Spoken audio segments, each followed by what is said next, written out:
saya mau ingatkan ibu-ibu yang di sini semua. Ada yang mengatakan perempuan itu makhluk lemah, perempuan itu gampang depresi, perempuan itu gampang stres. Bu, saya termasuk orang yang nggak percaya itu. Karena kalau bicara stres, lelaki juga banyak yang stres. Kalau bicara depresi, lelaki juga banyak yang depresi. Betul bu? Betul bu? Bicara kalau stres, depresi, bunuh diri, lelaki juga ada yang ngerjain. Betul? Nah, jadi soal kuat dan lemahnya jiwa itu bukan soal dia perempuan atau lelaki, bukan. Tapi itu kembali kepada soal iman dan takwa. Maka itu Nabi mengingatkan kita bahwa sesungguhnya orang yang disebut kuat itu bukan yang kuat bulatnya, bukan yang kuat berantemnya, bukan, tapi yang sabar di dalam menghadapi tantangan kehidupan. Nah, mari kita contoh bu. Nih perempuan-perempuan di dunia nih bu ya. Perempuan-perempuan di dunia. Ibunya umat manusia siapa bu? Siti Hawa. Bu. Ayo, ibunya umat manusia siapa? Siti Hawa. Tadinya hidupnya bahagia di dalam surga bersama suaminya, yaitu Nabi Adam dan Siti Hawa alaihi wassalam. Nah, pada awalnya hidup bahagia bu, di dalam surga lagi bu. Nah, kita ini makhluk yang dimuliakan Allah. Bayangkan kita punya kakek moyang dulu bukan dari dunia masuk ke surga, bukan. Begitu diciptakan udah masuk surga. Bagaimana nggak sayangnya tuh Allah sama umat manusia. Nah, yang saya mau cerita, begitu Adam dan Hawa diturunkan oleh Allah ke dunia, itu Adam dan Hawa berpisah bu.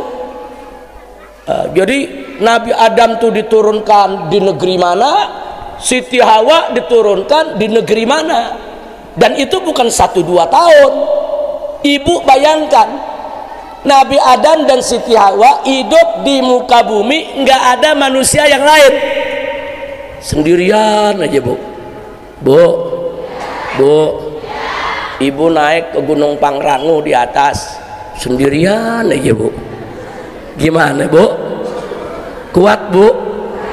Kuat gak? Di Gunung Pangrango ibu sendirian, nggak ada tetangga, nggak ada yang datang, nggak ada makhluk lain. Bagaimana bu?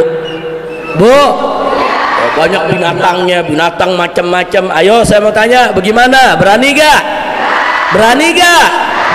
Siti Hawa sendirian di dunia. Subhanallah, ini bumi, di bumi Allah yang belum ada manusianya, Siti Hawa hidup sendirian, Nabi Adam hidup sendirian. Belum ketemu saat itu. Nabi Adam terus mencari istrinya ada di mana. Itu jalan ratusan ribuan tahun, nyari ke sana kemari istrinya di mana. Istrinya juga nunggu kapan suaminya datang. Bu, ayo, kalau ibu-ibu saya tanya, kira-kira stres gak? Kalau ibu-ibu depresi gak? Tapi ternyata Siti Hawa stres gak? Enggak. Ternyata Siti Hawa depresi gak? Siapa bilang perempuan yang paling gampang depresi sama stres? Kalau perempuan gampang stres depresi, itu Siti Hawa udah stres depresi bisa gila bu. Sendirian di dunia bu. Di dunia sendirian. Nah, jadi ibu bayangin ntar rumah, Siti Hawa di dunia sendirian, saya di Pangrango sendirian sehari udah kejang-kejang udah. Betul bu? Nah, artinya di sini kenapa Siti Hawa kok nggak stres? Kenapa beliau tidak depresi? Karena beliau beriman kepada Allah Subhanahu wa ta'ala, karena beliau bertakwa kepada Allah Subhanahu wa ta'ala, sehingga imannya menjadi kawan setianya, imannya yang selalu menyertainya, sehingga imannya membuat dia tidak takut hidup sendirian di atas muka bumi. Alhamdulillah. Jelas bu ya? Berarti perempuan bisa kuat gak bu? Bisa dengan apa? Iman. Nah, jadi jangan nyerah dulu. Jangan ibu kalau takut sedikit, wah saya makhluk lemah emang, wah depresi, wah stresnya saya bisa gila nih. Jangan. Ingat, Siti Hawa ibu kami tercinta hidup sendirian di atas muka bumi, tidak ada rasa takut, tidak ada rasa khawatir apapun. Kenapa? Karena beriman bertakwa kepada Allah Subhanahu wa ta'ala. Nah sekarang kita pindah ke perempuan yang mana lagi? Siti Maryam. Bu Siti Maryam alaihas salam. Ini perempuan solehah, perempuan beriman bertakwa kepada Allah. Tahu-tahu Allah kirim malaikat Jibril ngasih kabar, ya Maryam, engkau akan dapat anak. Kaget dia, suami nggak punya, kawin nggak pernah. Nah, dikasih kabar kau hamil. Bu, suami nggak ada, perempuan hamil. Nah, saya mau tanya, kira-kira bingung nggak? Bingung nggak? Bingung, bagaimana jalannya? Apa kata masyarakat? Ternyata betul. Akhirnya begitu Siti Maryam hamil, hamilnya mulai kelihatan, masyarakat menghujat Siti Maryam. Kamu perempuan pendosa, kamu perempuan penzina, kamu perempuan kotor, kamu perempuan nggak benar. Siti Maryam tetap tabah, enggak, aku nggak berzina, aku tidak pernah disentuh laki-laki. Ini kehendak Allah. Ini kehendak Allah. Nah kemudian begitu beliau melahirkan, wah hujatan makin luar biasa dari mana-mana. Dihujat, ini anak zina, ini anak kotor, segala macam. Siti Maryam mengatakan, aku tidak pernah berzina, aku perempuan bersih, ini Allah yang anugerahkan. Kau tanya saja sama bayi ini. Aneh bayinya yang ngomong. Makanya Nabi Isa alaihissalam salah satu bayi yang bisa bicara saat bayi di dunia ini. Nah, jadi bayinya yang jawab, enggak, ibuku enggak berzina, ibuku bersih. Subhanallah. Bu, perempuan enggak punya suami, tahu-tahu hamil. Ini kalau enggak kuat-kuat iman apa nih, Bu? Bu, stres, depresi, bisa bunuh diri. Orang sekampung ngatain dia. Bu, tapi ternyata apa Siti Maryam stres? Apa Siti Maryam depresi? Apa Siti Maryam takut menghadapi hujatan? Tidak. Artinya apa? Siti Maryam mewakili wanita-wanita yang kuat imannya, takwanya, sehingga nggak pernah stres menghadapi segala ujian. Alhamdulillah. Berarti perempuan lemah atau kuat? Perempuan lemah atau kuat? Kuat, Bu. Alhamdulillah. Yang berikutnya Siti Asia. Pernah dengar gak? Bukan Aisyah ya, Asia. Siapa itu Siti Asia? Istri Fir'aun. Udah gitu ini Fir'aun lagi ngasih dekret, setiap bayi laki-laki yang lahir bunuh. Itu pasukannya turun, bayi laki-laki di mana saja di kampung-kampung diambil, dibunuh-bunuhi, saudara. Kenapa? Karena Fir'aun percaya sama dukunnya. Kata dukunnya, nanti kau akan dijatuhkan oleh seorang laki-laki, kekuasaanmu akan diambil, dan anak laki-laki itu lahir tahun ini. Nah karena percaya sama dukun, Bu, ternyata pejabat dari dulu banyak yang percaya dukun, Bu ya.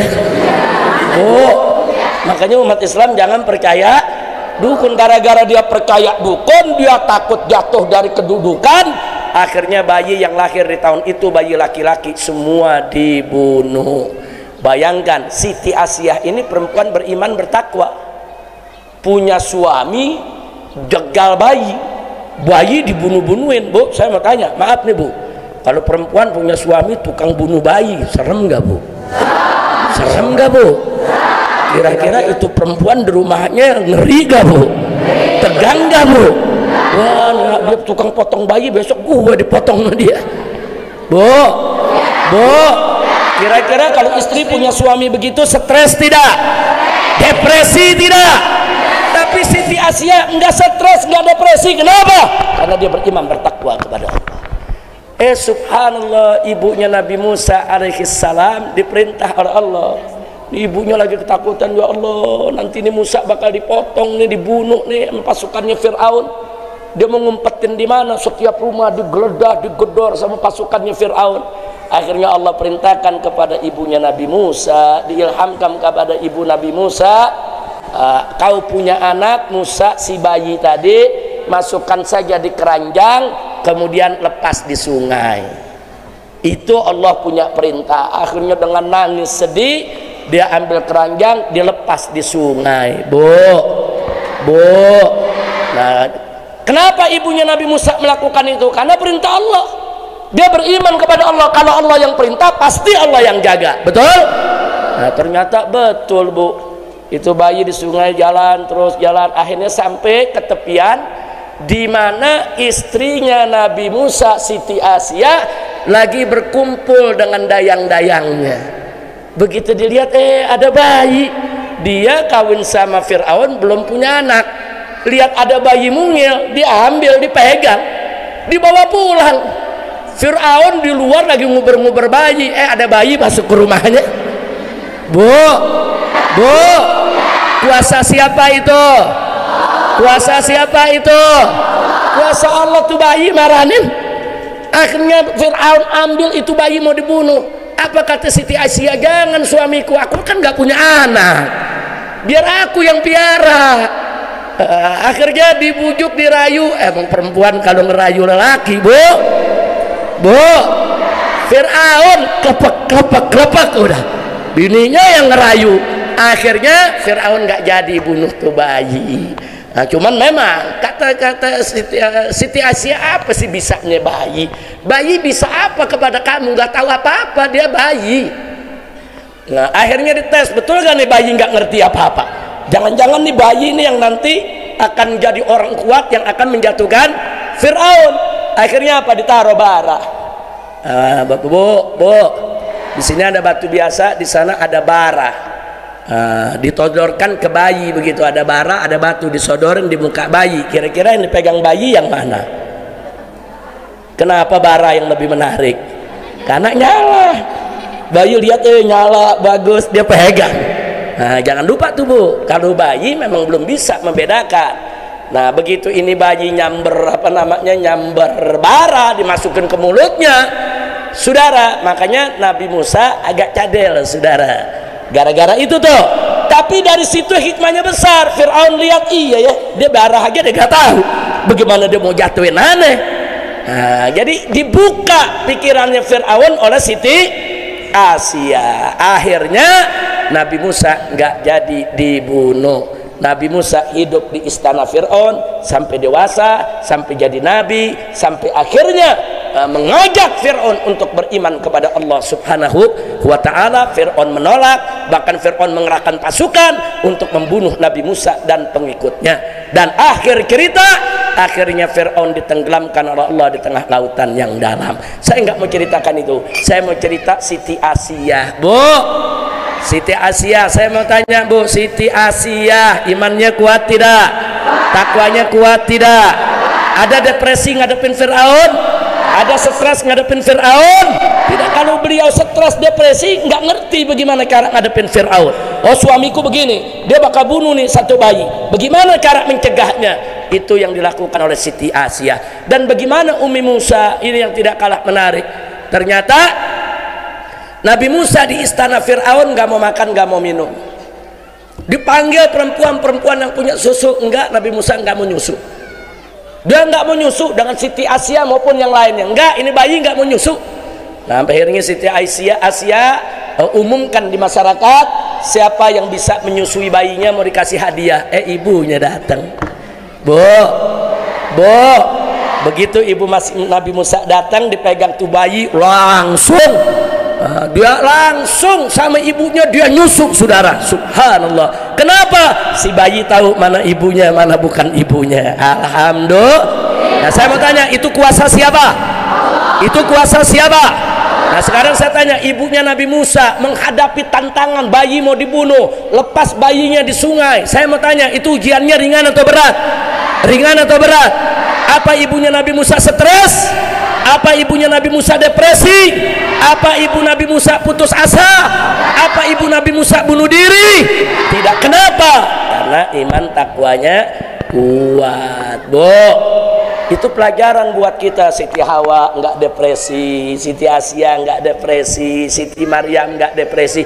Ini pelajaran buat kaum wanita. Jangan gampang stres, jangan gampang depresi kalau ngadepi ujian. Karena kan ujian Siti Hawa lebih berat dari kita. Betul, Bu? Ujian Siti Maryam lebih berat dari kita, betul Bu? Ujian Siti Aisyah lebih berat dari kita, betul Bu? Ujian siapa tadi, ibunya ibunya Nabi Musa lebih berat dari kita, betul? Nah, yang terakhir, Sayyidatuna Khadijah alaihassalam radhiyallahu anha. Siapa? Istri Nabi kita Muhammad sallallahu alaihi wasallam. Bu, Siti Khadijah itu Bu, sebelum kawin dengan Nabi kita, itu saudagar perempuan terkaya di Mekah. Wah, dia punya ontak ratusan, dagangannya dari mana-mana negeri datang. Memang bisnis woman, dia memang seorang pengusaha wanita yang luar biasa, kaya raya, udah cantik jelita, kaya raya, hartanya berlimpah ruah. Nah, kemudian kawin dengan Nabi kita alaihi salatu wassalam.